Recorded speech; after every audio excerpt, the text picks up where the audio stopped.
يا أيها الذين آمنوا اتقوا الله وآمنوا برسوله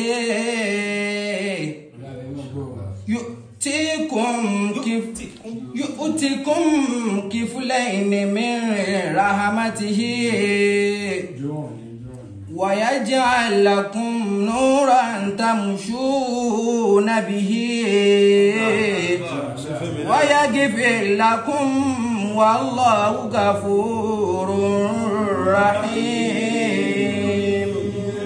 لئلا يعلم أهل الكتاب ألا يقدرون على شيء من فضل الله وأن الفضل بيد الله يؤتي من يشاء والله ذو الفضل العظيم والله ذو الفضل العظيم. ẹja gbé Ọlọ́run ọba tóbi.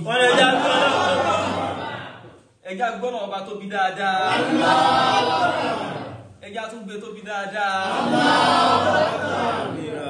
ẹ̀rí adúpẹ́ fún Ọlọ́run.